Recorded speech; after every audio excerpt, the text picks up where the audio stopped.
Hey guys, welcome into our Sunday devotion this week. I hope that you have had a great week this week, and I'm looking forward to a fantastic week this week. We have our fall event, Craft Acropolis, starts on Tuesday, and there's already people here in Clanton that are here for the week, and we're so excited about that.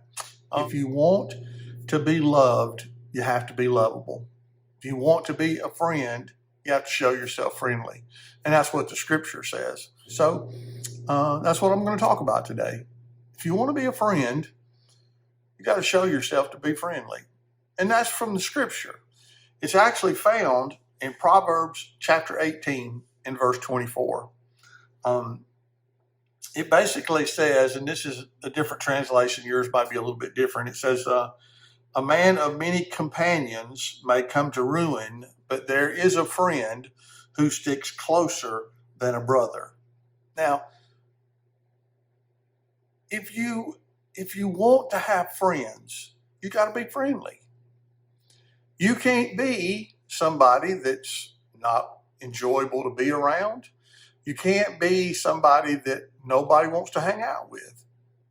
If you're going to have friends, you have to be willing to be friendly. In this devotion, we're going to explore 3 key points that I want to point out to you today about being friendly, about what it means to be a friend. And I'm going to use the scripture to point it out to you. So hopefully it'll all make sense in the long run. First point is there's a blessing in true friendship. True friendship. Proverbs 27 Verse 17, the NIV version says, as iron sharpens iron, so one person sharpens another. So what does that mean? True friendship, this is what this says. True friendship is a gift from God that brings blessings into our lives. Just as iron sharpens iron, genuine friendships sharpen and encourage one another. It helps us to provide support, guidance, and accountability.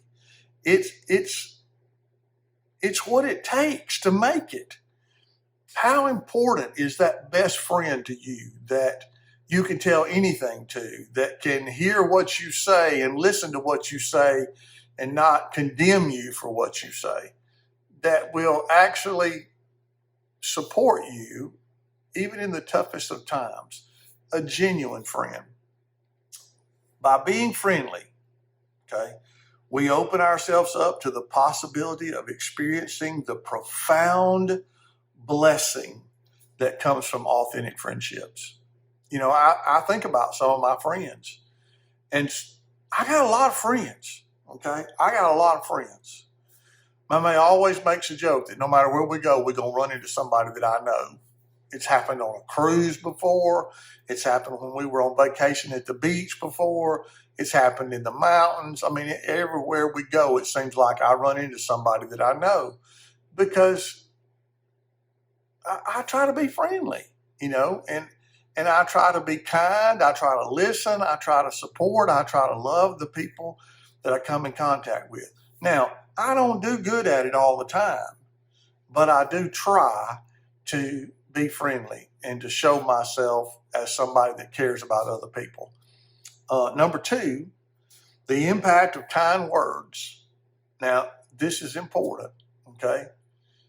You can't have friends if all you do is run them in the ground. It won't work, okay? Nobody wants to be around that kind of person unless they are that kind of person. I don't want to spend my time with people that bash everybody else under the sun. I don't want to do that. I don't want to be that person. And there have been times in our life where we would get on, you know, I don't know about you, but sometimes I can get on something and I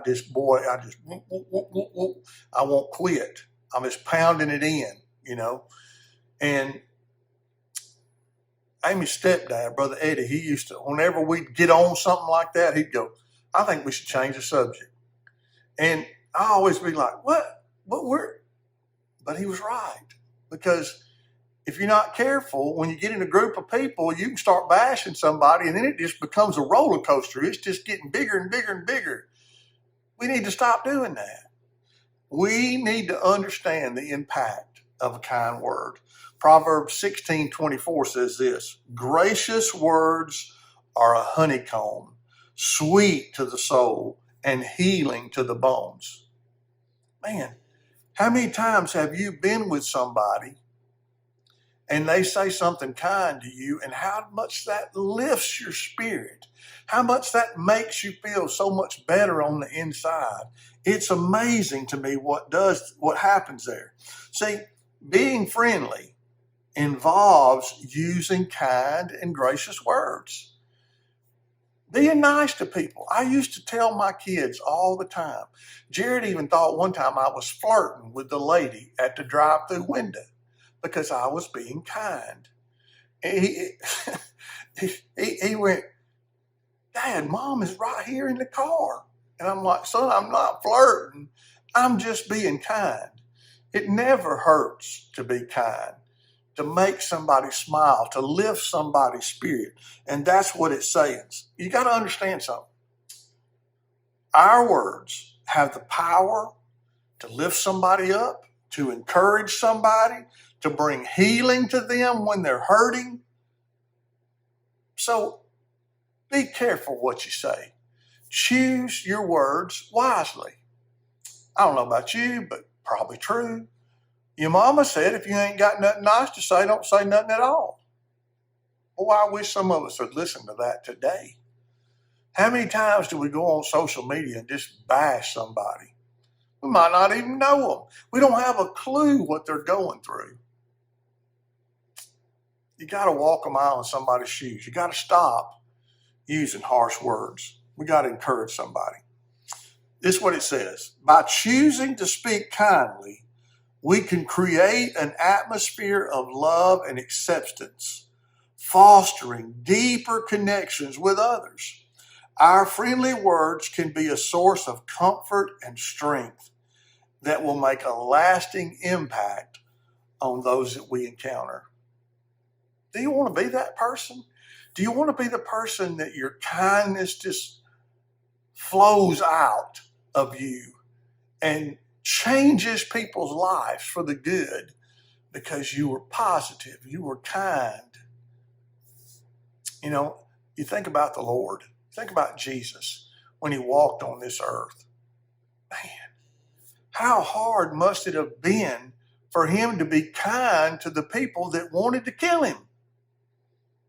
But he loved them and showed kindness toward them. It's pretty cool. Point 3, we're going to use Jesus as our example. John 15:13 says, greater love has no one than this, but to lay down his life for his friends. Man, Jesus showed us what it was like to be a friend. He was willing to die on the cross for you and for me, for what we did, not what he did. Jesus exemplified the ultimate act of friendship when he died on the cross. He sacrificed himself for us. The whole idea of putting others before us is what shows that we're friendly. Putting other people's needs before our own shows that we're friendly. And that's certainly what Jesus did. As followers of Christ, those of us that love the Lord and claim to be followers of Christ, we need to do something. We need to imitate what he did. We need to be Christ-like in the way we treat other people. We're called to do that, to be close to people, to sacrifice what we want for other people so that we can show the love of God to them. By being friendly, we reflect the love of Christ. By being friendly, we can become vessels that he can use to show his love to other people. It's important that we're friendly. It means the world. It could change the world, and it could certainly change somebody's life for the good if we chose to be friendly. So I said it once, I'm going to say it again. If you ain't got nothing to say, don't say nothing at all. God loves you. I promise he does. Let's pray. Hey, God, thank you so much for this day. I thank you for your blessings. I thank you that you called us to be friendly, to be kind, to love one another, and to show everyone that because we can love them, because you loved us, we can love them. So, God, I thank you today for this brief, short little message on being friendly and showing love. I pray, God, it touched somebody's life today. And I pray that this week they'll be kind, they'll be friendly, and they'll show people the love of Jesus. We ask it in your precious Son's name. Amen. Well, guys, thanks for joining us this week. Just to kind of wrap it all up, this is what I want to say. Being friendly is not merely a social skill, but a reflection of our faith and a way to honor God. So this week, be friendly. Honor God. Till next time, bye now.